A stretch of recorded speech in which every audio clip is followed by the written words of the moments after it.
The blue and red lights in my rearview mirror struck me like a slap I had been expecting my whole life.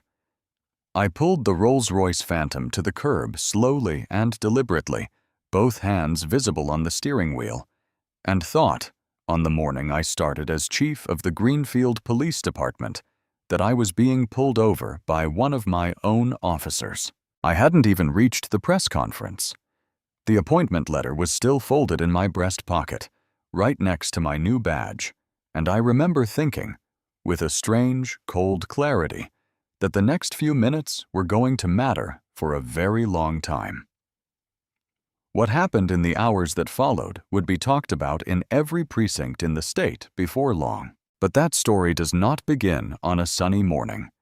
It begins months earlier, in a restaurant on Michigan Avenue, with a conversation I would replay many times before I fully understood what it had set in motion. I had been in Chicago for years when Commissioner Vanessa Reed reached out.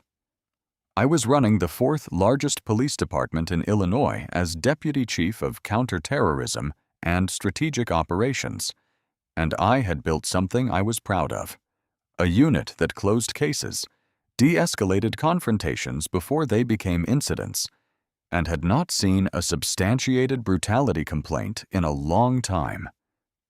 My name had been floated for the top job twice during that period, but both times the politics had gone sideways in ways that had nothing to do with my record. I knew what that meant. I had always known what it meant. You get very good at reading the room when you have spent your career being the only black man in it. Greenfield was different, or so Vanessa told me over dinner at a small Italian restaurant. The kind of place where the portions are honest, and people go when they have something real to discuss. The city, nestled between two rivers in the hill country of upstate New York, had just come through years of departmental scandal that had left its police force fractured and its residents furious. An excessive force lawsuit that had cost the city millions. A sergeant convicted of evidence tampering. A deputy chief who had resigned rather than face the internal review board. The mayor had gone back to basics. Find someone with a clean record, a national reputation for reform, and the spine to actually use it. "Isaiah," Vanessa said, setting down her wine glass and looking at me with the directness I had always respected in her. "This isn't a courtesy call. I'm here because Greenfield needs you specifically. Not someone like you. You." I stirred my espresso slowly and watched the small whirlpool form at the center of the cup, then disappear. "How bad is it?" I asked. "The union is entrenched. There are officers who have been doing things their own way for decades. Some of them will adapt. Some of them—" She paused, smoothing the napkin across her knee. "Some of them are going to be a problem the moment you walk through the door." "They always are," I said. She nodded. "The question is whether you want to be the one to solve it." I looked out the window at the rain hitting the sidewalk in flat silver sheets. I thought about my daughter, Layla, who had never lived anywhere but Chicago, her soccer team, her best friend, the bedroom she had spent summers decorating with maps and constellation charts. I thought about everything I had built in that city and everything it had cost to build it. And I thought about the thing I had learned somewhere along the way, after many long nights when I had sat alone in my kitchen, trying to remember the last time I had done something, purely because I wanted to. I was done making myself smaller, to make other people more comfortable. "I'll take it," I said. The appointment was announced. My official start came in the fall. I drove from Chicago alone.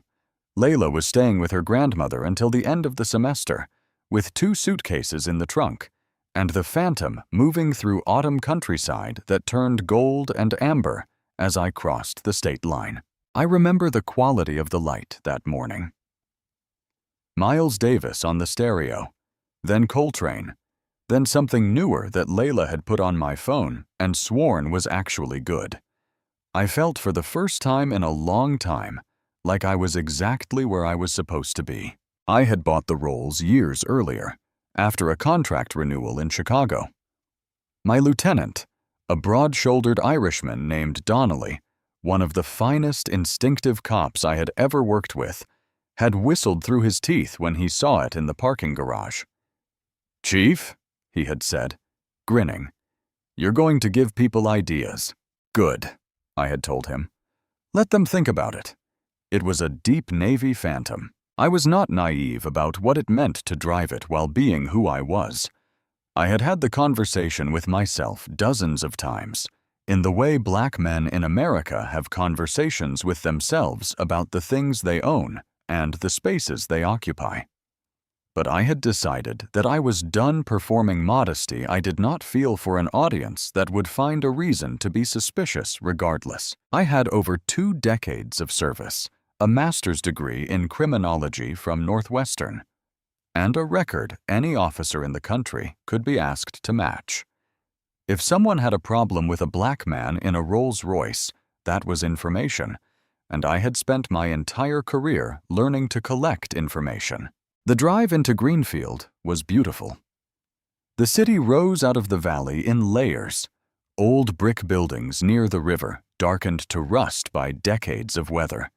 Then the mid-century municipal architecture of downtown in limestone and glass. Then the newer neighborhoods spreading up the hillsides in pale stone and timber. I came in on Riverside Boulevard, the morning sun cutting long gold diagonals across the road. The press conference was scheduled for that morning.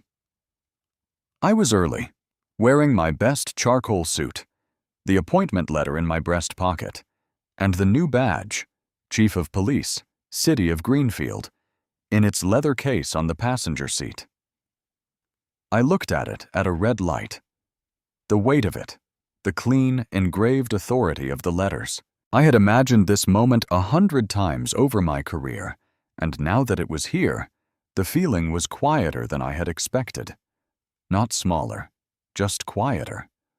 Like something that had finally arrived after a long journey and did not need to announce itself. I never made it to the conference on time. I was a few blocks from City Hall, moving at the speed limit, when the blue and red lights hit my rearview mirror. My first instinct was professional. Something ahead. Patrol car needs clearance. I checked my mirrors, prepared to pull aside. Then the siren gave 2 short, deliberate yelps. Not move. Stop. The cold that moved through me was not fear. I was past fear. I had been past it for years. It was something more specific. A practiced stillness I had developed over decades of exactly who I was in exactly the kind of country this is. The kind of stillness that keeps your hands from shaking and your voice from rising when every nerve in your body is cataloging the situation with a precision that adrenaline makes almost clinical. I put on my signal, checked my mirrors twice, pulled to the curb smoothly, the Phantom settling without a tremor. Both hands went to the top of the steering wheel before the car had fully stopped. Old habit, the kind of reflex that keeps you alive. In my side mirror, I watched the officer get out of the cruiser. White male, mid-30s, heavy-set through the chest and shoulders, with the particular walk of a man who has never once had occasion to question his own authority. Unhurried, wide-legged, each step planting with a small, unconscious ownership of the ground beneath it. His hand rested on the butt of his holster, not gripping, just resting with the casual familiarity of long habit as he came up alongside the car. He stopped at my window and looked at the Phantom the way certain people look at things they have already decided to be suspicious of before they found a reason. I pressed the button. The window descended without a sound. "License and registration," he said. No greeting, no sir. Just the words, flat and indifferent. His eyes moving over the interior of the car with the slow inventory of a man who has already formed his conclusions and is now looking for evidence to support them. "Good morning, officer," I said. My voice was the one I had spent years calibrating. Calm, unhurried, carrying the particular weight that comes not from volume, but from certainty. May I ask the reason for the stop? His eyes came to my face then. Whatever he read there, a black man in an expensive suit behind the wheel of a car worth more than most houses in the zip code, did not soften the set of his mouth. You were drifting in your lane back on Jefferson, he said. License and registration. I had not been drifting. I had been driving with the kind of attention that becomes second nature when situational awareness has been part of your professional life for over 2 decades, in a car with a suspension calibrated to the width of a lane. But I reached, slowly, each movement deliberate, narrated in the back of my mind the way you narrate every movement in this specific situation for the glove compartment. I'm going to reach for the registration in the glove box, I said. Go ahead, he said, in the tone of a man dispensing a favor. I opened the glove compartment and removed the registration. Then I reached into my breast pocket, the appointment letter crackling once under my fingers, and produced my Illinois driver's license. He took both without looking at me and walked back to his cruiser. I sat with my hands on the wheel and watched the dashboard. The press conference was soon. City Hall was just blocks ahead. I could see the corner of the building from where I was parked, the American flag moving in a light wind at the top of its pole. I thought briefly about calling someone, the mayor's office, Vanessa, and decided against it. Not yet. I wanted to see how this played out on its own terms. He was back shortly. He leaned against the roof of the Phantom with one forearm, a posture that carried its own quiet statement, and held up my license and registration. Mister, he glanced at the license. Carter, this vehicle registered to you? It is, I said. What's your business in Greenfield today? I looked at him for a moment without speaking. The morning sun was behind him, casting his face in partial shadow, but I could read his expression clearly enough. The low-grade impatience of a man who has already decided he knows what he is dealing with and is going through the motions of confirming it. The contempt was not loud. It never is, in my experience. It is quiet. It lives in the particular way a person holds himself when he does not believe he owes you anything. Not courtesy, not explanation, not the basic grammar of human respect. I'm the new chief of police, I said. The silence that followed was brief but heavy. I counted the seconds, the way I count things in situations like that, because counting is something to do with the part of your brain that wants to react while the rest of you stays perfectly still. Excuse me, he said, and his voice had changed in a way I found almost interesting to observe. The contempt had not gone. It had mixed with something else. Something that was not quite disbelief and not quite alarm, but was moving steadily in the direction of both. I reached into my breast pocket and removed the leather badge case. I opened it and held it out so he could read the engraving clearly in the full morning light. Chief of Police, City of Greenfield. Below the badge, folded once, the letter of appointment on mayoral stationery signed by Mayor Simone Whitaker. My press conference is happening soon, just blocks from where we are standing, I said. I'd appreciate being on time. The silence this time was different. I watched him work through the recalibration, the arithmetic of a man who has just discovered that the power he was casually wielding has, in the space of a single sentence, inverted entirely. His forearm came off the roof of my car. He straightened. Something moved across his face that I had seen before on other faces in other rooms and had never found satisfying exactly, but had always found informative. He started. Officer, I said, and made my voice very quiet. Your name and badge number. He told me. I noted both in the part of my mind that keeps files, that has always kept files, that never forgets a number or a face or the precise way a person's expression changes when he realizes he has made a serious mistake. Officer Bryce Kemp, badge 1147. "You'll want to move your vehicle," I said. "I'll see you at the department this afternoon." I pressed the button. The window rose without a sound. I signaled, checked my mirrors, and pulled back onto Riverside Boulevard at the speed limit. In my rearview mirror, I watched Kemp standing on the sidewalk beside his cruiser, one hand on his radio, not moving. I drove the remaining blocks and turned into the City Hall parking structure. I sat for a moment in the cool concrete silence before getting out. I breathed once, slowly. The anger was there. It had been there from the moment those lights hit my mirror, but it was contained the way everything I had learned to contain over my career was contained. Not gone, just placed somewhere that did not interfere with what needed to happen next. The press conference was still in its opening remarks when I arrived. Mayor Simone Whitaker shook my hand at the podium and called me the beginning of a new chapter for law enforcement in Greenfield. Cameras flashed. I said the right things. I meant most of them. But underneath the words, in the part of my mind that never entirely quiets, I was already filing what had just happened into a category I had learned to pay very close attention to. Because Bryce Kemp's name, the name I had just noted on a quiet street blocks from City Hall, was a name I had seen before. On a complaint filed some time ago. On a report that had been closed without action. On a union grievance that had buried an internal investigation that should never have been buried at all. I had not been in Greenfield long, and the problem Vanessa had warned me about had already introduced itself. It had no idea what it had just done. The Greenfield Police Department occupied a 4-story building on Archer Street that smelled, in the way all old police buildings smell, of burnt coffee, industrial cleaner, and the particular staleness of rooms where decisions are made and then filed away.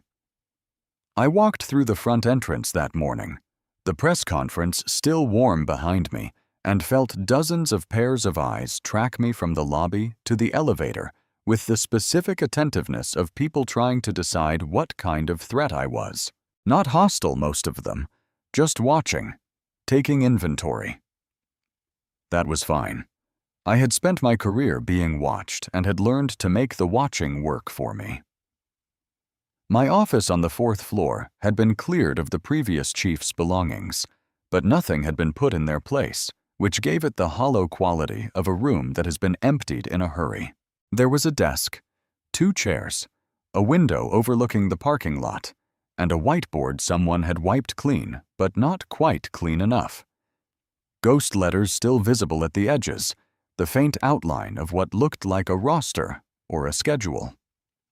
My assistant, a sharp-eyed woman in her 50s named Lorraine Rains, who, I would later learn, had survived 4 chiefs and held the institutional memory of this department entirely in her head, knocked on the open door and set a folder on my desk. "Your afternoon schedule," she said, "and a message from Lieutenant Donovan. He says the team is assembled in the conference room whenever you are ready." "Thank you, Lorraine." I picked up the folder. "And one more thing.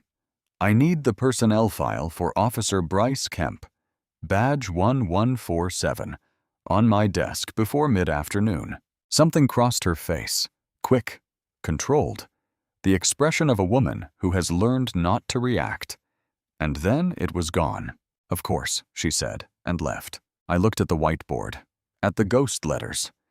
I walked over and stood close enough to read what remained. A column of names, partially erased. And next to several of them, a mark that might have been a check mark, or might have been something else entirely. Kemp's name was not on it, but 3 others were, and I recognized one of them from the complaint report I had read before accepting the appointment. I stood at that whiteboard for a long moment, my hands in my pockets, and felt something settle into place in my understanding of this department, the way a key settles into a lock just before it turns. The afternoon meeting with the command staff was exactly what I had expected. Cautious courtesy, professional language, the specific blankness of faces that have decided to reveal nothing until they know which way things are going to go. Lieutenant Donovan, Mid-40s. Career Greenfield. The kind of institutional loyalty that can go either way depending on who the institution serves, gave a thorough briefing on open cases and current staffing levels. I listened, asked precise questions, and watched the room respond to each one. Some of them relaxed slightly as the hour went on. A few did not. Shortly afterward, Lorraine delivered Kemp's personnel file. I read it after the meeting, alone in my office with the door closed and a cup of coffee going cold on the corner of the desk. What I found in those pages was not a surprise exactly. It was the confirmation of something I had already half known, and confirmation is its own kind of cold. Bryce Kemp had been with the Greenfield PD for years. In that time, 7 civilian complaints had been filed against him. Of the 7, 5 had been closed without disciplinary action. 1 had resulted in a written warning that had been removed from his file later, per a union agreement. The 7th, filed some time ago by a young man named Andre Webb, who alleged that Kemp had stopped him without cause, searched his vehicle without consent, and used language that Webb had described in writing with a specificity that left no room for interpretation, had been marked under review and had apparently remained in that status ever since. There was no review board decision, no interview record, no resolution, just the complaint sitting in the file like something someone had hoped would be forgotten. I closed the folder. Outside my window, the afternoon was going golden and long. Somewhere in the parking lot below, a car door slammed. I picked up the phone and called Lorraine. "The officer from this morning's stop," I said.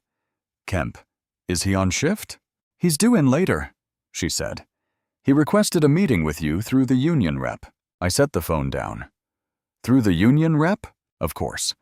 The union representative was a man named Grant Calloway, and he arrived at my office with the particular confidence of a man who has been doing this job long enough to believe he knows exactly how these conversations go. He was broad, gray-haired, with the wide handshake of a former street cop, and eyes that were doing a great deal more than they appeared to. He took the chair across from my desk without being invited to sit, which told me what I needed to know about how he planned to approach this. "Chief Carter," he said with a warmth that was entirely professional and not warm at all. "Welcome to Greenfield. I thought it would be good to sit down early before things have a chance to get complicated." "I appreciate that," I said. "I understand there was an incident this morning," he said, lacing his fingers together on my desk. "Officer Kemp wanted me to convey his apologies for any confusion. He wasn't aware of your appointment clearly. He was doing his job." He stopped a vehicle without a valid traffic reason, made no attempt to establish the driver's identity before drawing conclusions, and conducted himself in a manner that a reasonable person would describe as discriminatory, I said. My voice was level. "That's what happened this morning, Mr. Calloway." Something shifted behind his eyes, very slightly. "Isaiah? May I call you Isaiah? Look, Bryce has been with this department for years. He's a solid officer. Whatever happened this morning, I don't think we want to start your tenure here with a disciplinary action that's going to put the union in an adversarial position right out of the gate." I looked at him for a moment without speaking. The late afternoon sun was coming through the window at an angle that lit up the dust on the glass and made the room feel older than it was. I thought about Andre Webb and the complaint that had been sitting in a file marked under review for a long time. "Mr. Calloway," I said, "I have been in this chair for hours. In that time, I have reviewed Officer Kemp's personnel file. I have counted 7 complaints, 5 closures without action, 1 expunged warning, and 1 complaint that has been sitting without resolution. I want that 7th complaint fully reviewed with a hearing before the end of the month. I also want the files of every officer who has had more than 3 complaints in the last several years on my desk by the end of the week." He uncrossed his legs. "Chief, that's going to be seen as, Mamarabasambos. I'm not finished, I said quietly. He stopped. I'm not here to make enemies, Mr. Calloway. I'm here to run a department that the people of this city can trust. If the union's position is that those two things are incompatible, I'd like to know that now so we can both plan accordingly. The silence lasted a beat too long. I'll need to talk to my members, he said finally. Of course, I said. The door's open. He left without the handshake. I sat in the quiet office and looked at the parking lot through the window.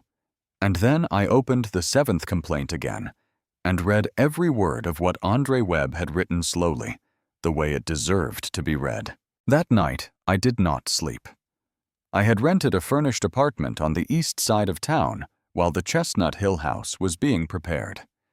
And in the early hours, I was sitting at the kitchen table with my laptop open, a glass of water going warm beside it, reading through documents I had requested from the records department before leaving the building. What I found in those files took me hours to fully understand, and when I did, I sat back in my chair and looked at the ceiling for a long time. It was not just Kemp. That was the thing I had suspected from the moment I saw Calloway's eyes when I mentioned the 7th complaint. Kemp was a symptom.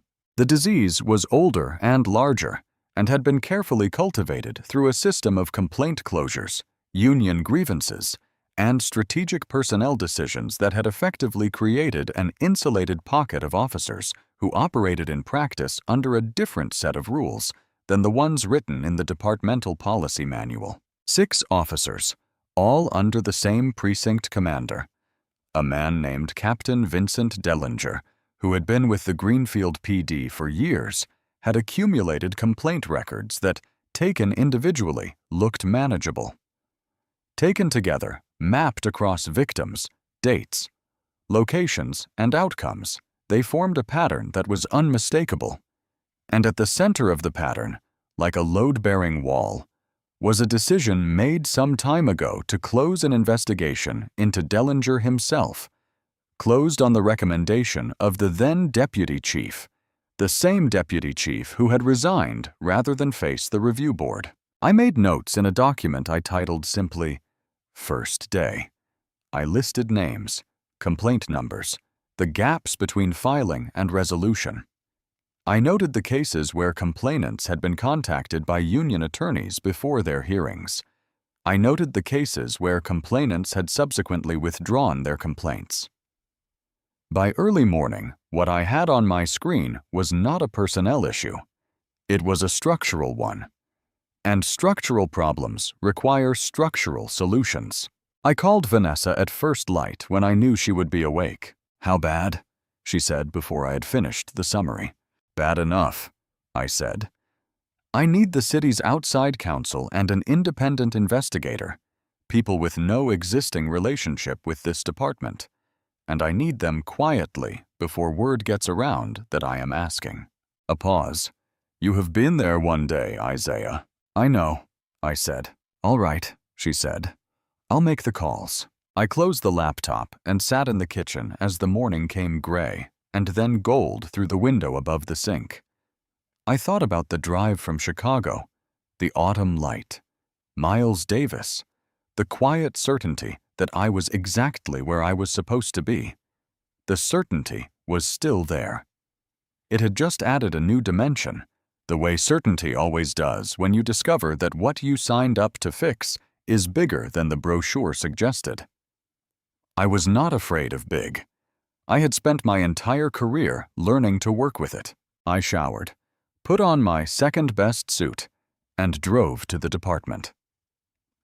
Kemp was there early, which told me Calloway had been on the phone with him the night before. He was in the 3rd-floor break room when I came through, standing at the coffee machine with 2 other officers I did not yet know by name. He looked at me when I came in. I looked back. Neither of us said anything, but something passed between us in that look that both of us understood perfectly. And the 2 officers who witnessed it went very still, the way people go still when they sense that something significant has just occurred in the room with them and they are trying to decide if they want to be part of it. I got a coffee from the machine beside his, nodded once, and left. The next few weeks moved the way important things move when you are both driving them and being driven by them. Faster than you expect, and slower than you want. The outside counsel, a sharp, unhurried woman named Renata Cross, who had done this kind of work in other cities, arrived and began reviewing files with the focused quiet of someone who has seen worse and is not shocked by any of it. The independent investigator, a former federal prosecutor named Kwame Okafor, came in and spent his first days talking to civilian complainants, including Andre Webb, who, I was told, cried when he was told that his complaint was finally going to be fully heard. Calloway called me several times in those weeks. The calls grew progressively less collegial. By the third call, he dropped the warmth entirely and was speaking in the clipped, strategic language of a man who has realized that the leverage he thought he had may not, in fact, exist. "Chief," he said on the third call, "you need to understand that if you pursue formal action against Kemp, the union will file a grievance that will tie this process up." Officer Kemp stopped a black man in an expensive car on a public street and treated him as a suspect without cause. I said, "That black man turned out to be me. I have 2 decades of experience, an impeccable record, and an appointment letter signed by the mayor of this city." If the union's position is that the outcome would have been different for someone without those credentials, I'd like them to say that publicly. Very publicly. Is that the union's position? Silence. "I'll be in touch," he said, and hung up. On the last Thursday of October, in the Greenfield City Council chamber, with Mayor Whitaker at the table, and local press in the gallery, and a room full of department officers and union representatives who had been told attendance was strongly encouraged, I presented the findings of the review. 27 minutes. Every complaint, every closure, every gap in the record, every name. I spoke without notes, the way I have always been able to speak when I know the material completely. Captain Dellinger, sitting in the second row, went progressively paler as I read the pattern aloud. Not because any of it was news to him, but because it was the first time it had been assembled into a single coherent narrative in a public room with cameras running. Beside him, Calloway stared at the table with the expression of a man who has played out every version of this moment in advance and has found, to his genuine surprise, that none of his preparation was adequate. "Based on the findings of this review," I said, "I am recommending immediate suspension with pay pending full investigation for officers Kemp, Torres, McLeod, and Walsh. I am recommending administrative review for Captain Dellinger, with the findings of that review to be submitted to the mayor's office within 30 days. And I am recommending that the department's complaint review process be restructured with civilian oversight, effective the 1st of the new year." Mayor Whitaker nodded once. She had read the report the night before, and her expression now was the careful neutrality of a politician who has decided which side of history she intends to be on. From the gallery, a journalist raised her hand. "Chief Carter, is this action related to your own experience during the traffic stop on your first day?" I looked at her directly. The traffic stop is one data point in a pattern that spans years. It is not the reason for this review. It is simply the moment that made the pattern visible to someone with the authority to act on it. Calloway stood up. His chair scraped against the floor. Every head in the room turned. "This is a politically motivated attack on officers who—" he began. "So, sit down, Mr. Calloway," I said. My voice was very quiet. "Or I'll ask you to leave the room. Either is fine with me." He sat down. The room was very still. After the session, in the corridor outside the chamber, Andre Webb was waiting. He was a slim young man in a gray jacket, and he shook my hand with both of his and did not say anything for a moment. "Thank you," he said finally. "It should have been done a long time ago," I said. He nodded. Yeah, but it wasn't. And now it is. I thought about that on the drive back to the apartment. The particular weight of now it is. Not satisfaction, exactly. Something more durable than satisfaction. Months later, in the spring, the investigation concluded. Kemp was terminated. Dellinger retired rather than face the review board, which I reflected was exactly what the previous deputy chief had done, and which I noted with the same cold interest I brought to all patterns. The union filed 2 grievances. One was settled. One went to arbitration and was decided in the department's favor. Renata Cross told me over coffee in my office when it was all finished that it was the cleanest structural reform she had seen in 20 years of this work. They made it easy, I said. She gave me a look. Nobody makes it easy. Kemp did, I said. The first morning. He made it easy by doing what he did, where he did it, to who he did it to, and assuming it would play out the way it always had. She smiled at that. Hubris. Information, I said. It was information. Layla came to Greenfield in January, 2 weeks after winter break, and spent the first weekend touring every room of the Chestnut Hill house with the evaluating energy of a 12-year-old who has serious opinions about where furniture should go. She claimed the bedroom with the bay window and the view of the hillside, and covered the walls with her maps. On Sunday morning, she sat across from me at the kitchen table eating cereal and looked at the badge case I had left beside my coffee, the way I always left it there the night before a workday. Does it still feel weird? She said. I thought about the morning on Riverside Boulevard, the lights in my mirror, the practiced stillness, the window going up in silence and Kemp standing on the sidewalk, not moving, one hand on his radio. No, I said. It feels exactly right. She went back to her cereal. Outside the window, the Chestnut Hill morning was pale gold and very still. I picked up the badge case and turned it once in my hand, feeling its weight, the same weight it had always had, a clean and specific gravity, and set it back down. Somewhere in this city, every day, someone was deciding what they were allowed to do and who they were allowed to do it to. That was the work. It had always been the work. And for the first time in a very long time, I was exactly the right person in exactly the right place to do it. I finished my coffee. For the record, it was very good.